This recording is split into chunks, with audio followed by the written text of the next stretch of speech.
చింటూ ఓం శాంతి. ఈరోజు బాబా ఏం చెప్తున్నారంటే ఆత్మాభిమానులుగా అయ్యే సాధన చెయ్యండి. ఈ సాధన ద్వారానే మనము పుణ్య ఆత్మలుగా అవ్వగలము అన్న. ఓం శాంతి అన్న. ఈరోజు బాబా ప్రశ్న ఏం అడుగుతున్నారంటే ఏ ఒక్క జ్ఞాన పాయింట్ కారణంగా పిల్లలైన మనము సదా హర్షితంగా ఉంటాము. ఇది చాలా అద్భుతంగా తయారైన నాటకం. ఇందులో ప్రతి పాత్రధారికి అవినాశి పాత్ర నిశ్చితమై ఉంది. అందరూ వారి వారి పాత్రను అభినయిస్తున్నారనే జ్ఞానము మీకు లభించింది. ఈ జ్ఞాన పాయింట్ కారణంగా మీరు సదా హర్షితంగా ఉంటారు. బాబా ఇంకొక ప్రశ్న అడుగుతున్నారన్న. ఇతరుల వద్ద లేని ఒకే ఒక్క నైపుణ్యం కేవలం బాబా వద్ద మాత్రమే ఉంది.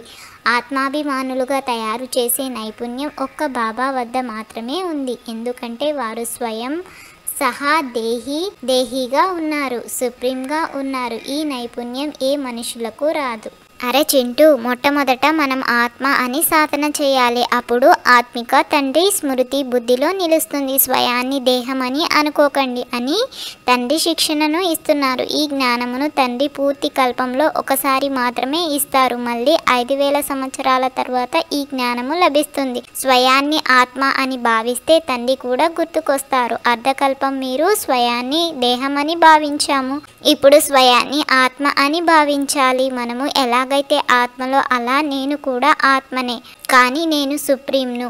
నేను ఆత్మనే అయిన కారణంగా నాకు నా ఏ దేహము కూడా గుర్తుకు రాదు. ఈ దాదా శరీరధారి కదా, ఆ తండ్రి నిరాకారి. ఈ ప్రజాపిత బ్రహ్మ సాకార శరీరం కలవాడు. శివబాబా అసలు పేరు శివ. వారు కూడా ఆత్మయే, అయితే సర్వోన్నతమైన వారు అనగా సుప్రీం ఆత్మ. కేవలం ఈ సమయంలో మాత్రము వచ్చి ఈ శరీరంలో ప్రవేశిస్తారు.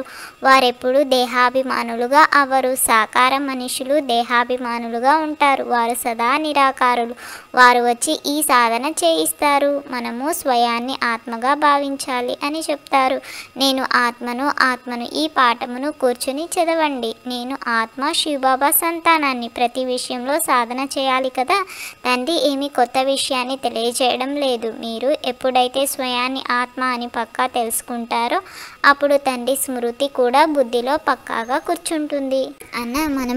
మనం ఆత్మలము అని మొట్టమొదట పక్కాగా నిశ్చయం చేసుకోవాలి. మన ఆత్మని ఇప్పుడు తమో ప్రధానంగా అయ్యింది. మొదట సతో ప్రధానంగా ఉండేది. తర్వాత రోజు రోజుకు కలలు తగ్గుతూ వచ్చాయి. నేను ఆత్మనని పక్కా, కానీ కారణంగా మీరు తండ్రిని మర్చిపోతారు. మొట్టమొదట ముఖ్యమైన విషయం ఇదే. ఆత్మాభిమానులు అవ్వడం వలన తండ్రి స్మృతి కలుగుతుంది. కనుక ఆస్తి కూడా స్మృతికి వస్తుంది. అన్ని జ్ఞాపకం వచ్చినందున పవిత్రంగా కూడా ఉంటారు. దైవీ గుణాలు కూడా ఉంటాయి. ముఖ్య లక్ష్యము ఎదురుగా ఉంది కదా. ఇది ఈశ్వరీయ విద్యాలయము. భగవంతుడు చదివిస్తున్నారు. ఆత్మాభిమానులుగా కూడా వారే చేయగలరు. ఇతరులెవరికి ఈ కళ తెలియదు. ఒక్క తండ్రి మాత్రమే నేర్పిస్తారు. ఈ దాదా కూడా పురుషార్థము చేస్తారు. తండ్రి ఆత్మాభిమానిగా అయ్యే పురుషార్థం చేసేందుకు వారు ఎప్పుడూ శరీరమునే తీసుకోరు. వారు మనల్ని ఆత్మాభిమానులుగా చేసేందుకు ఈ సమయంలోనే వస్తారు. అరే చింటూ, ఇక్కడ అందరూ మనుషులే. టీచరై చదివించేందుకు దేవతలు ఈ సృష్టిలోకి రాలేరు. చదివించే తండ్రి చదివించేందుకు ఎలా వస్తారో చూడండి. పరంపిత పరమాత్మ ఏదైనా రథములో వస్తారని కూడా గాయనం ఉంది. కానీ రథాన్ని ఎలా తీసుకుంటారో పూర్తిగా రాయలేదు. త్రిమూర్తి రహస్యం కూడా ఎవరికీ తెలియదు. పరంపిత అనగా పరమ ఆత్మ. వారు ఎలా ఉన్నారో అలా తమ పరిచయాన్ని తామే ఇస్తారు కదా. అహంకారము ఏమాత్రము లేదు. అర్థం చేసుకున్నందున వారికి అహంకారం ఉందని అంటారు. నేను పరమాత్మను అని ఈ బ్రహ్మ చెప్పరు. ఇది అర్థం చేసుకోవాల్సిన విషయం. ఇది తండ్రి పలికిన మహావాక్యం. సర్వ ఆత్మలకు తండ్రి ఒక్కరే. ఇతనిని దాదా అని అంటారు. ఇతడు భాగ్యశాలి రథము కదా. బ్రాహ్మణుడు కావాలి కదా, కనుకనే బ్రహ్మ అని పేరు పెట్టారు. ఆది దేవుడు ప్రజాపిత బ్రహ్మ, ప్రజలందరి పిత. అయితే ఏ ప్రజలకు? ప్రజాపిత బ్రహ్మ శరీరధారి కనుక దత్తు తీసుకున్నారు కదా. నేను దత్తు తీసుకోనని శివబాబా పిల్లలకు తెలియజేస్తారు. ఆత్మలైన మీరంతా సదా నా పిల్లలే. నేను మిమ్మలను తయారు చెయ్యను. నేను ఆత్మలైన మీకు అనాది తండ్రిని. తండ్రి ఎంత బాగా అర్థం చేయిస్తారు. అయినా స్వయాన్ని ఆత్మగా భావించమని చెప్తారు. మీరు పూర్తి పాత ప్రపంచాన్ని సన్యసిస్తారు. ఈ ప్రపంచం నుండి అందరూ వాపస్ వెళ్తారని బుద్ధి ద్వారా తెలుసుకున్నారు. అలాగని సన్యసించి అడవులకు పోవాలని కాదు. పూర్తి ప్రపంచాన్ని సన్యసించి మనము మన ఇంటికి వెళ్ళిపోతాము. అందువలన ఒక్క తండ్రి తప్ప ఏ వస్తువు జ్ఞాపకము రాకూడదు. అన్న లౌకిక తండ్రి హద్దులోని సృష్టికర్త. వీరు అనంతమైన వారని మనకు తెలుసు. ప్రజాపిత బ్రహ్మ అనంతమైన వారు కదా.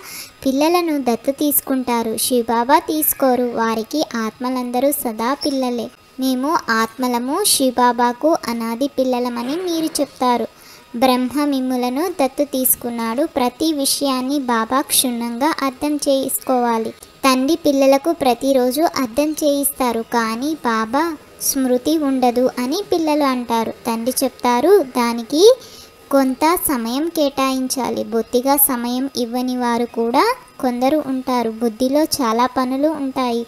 స్మృతి యాత్ర ఎలా జరుగుతుంది? తండ్రి చెప్తున్న ముఖ్యమైన విషయం ఏమిటంటే స్వయాన్ని ఆత్మగా భావించి తండ్రినైన నన్ను స్మృతి చేస్తే మనము పావనంగా అవుతాము. నేను ఆత్మను, శివబాబా సంతానాన్ని. ఇదే కదా మన్మనాభవ. ఇందులో శ్రమ అవసరం. ఆశీర్వాదాల మాటేమీ లేదు. ఇది చదువు. ఇందులో కృప, ఆశీర్వాదాల మాటే ఉండదు. అరే చింటూ, ఈరోజు బాబా ఏం హోంవర్క్ ఇస్తున్నారంటే ఇది వానప్రస్థ స్థితి కనుక బుద్ధి ద్వారా సర్వము సన్యసించి ఒక్క తండ్రి స్మృతిలో ఉండాలి. నేను ఆత్మను అని ఏకాంతంలో కూర్చొని అభ్యాసం చేయాలి. సేవాదారి పుష్పాలుగా తయారవ్వాలి.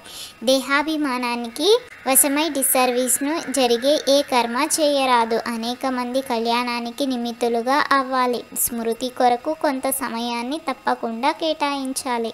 అన్న బాబా ఈరోజు వరదానం ఏమిస్తున్నారంటే పరమాత్మ జ్ఞానము యొక్క నవీనత అయిన పవిత్రతను ధారణ చేసి సర్వ ఆకర్షణల నుండి ముక్త భవ. పరమాత్మ ఇచ్చిన ఈ జ్ఞానము యొక్క నవీనతే పవిత్రత.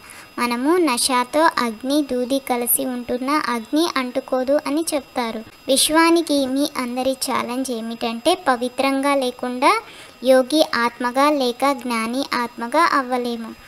పవిత్రత అనగా సంపూర్ణ ఆకర్షణ ముక్తము. ఏ వ్యక్తితో కానీ సాధనాలతో కానీ లగావ్ ఉండరాదు. అటువంటి పవిత్రత ద్వారానే ప్రకృతిని పావనంగా చేసే సేవ చేయగలము. పవిత్రత మన జీవితం యొక్క ముఖ్యమైన పునాది. భూమి బద్దలైన ధర్మాన్ని వదలరాదు అని బాబా స్లోగన్ ఇస్తున్నారు.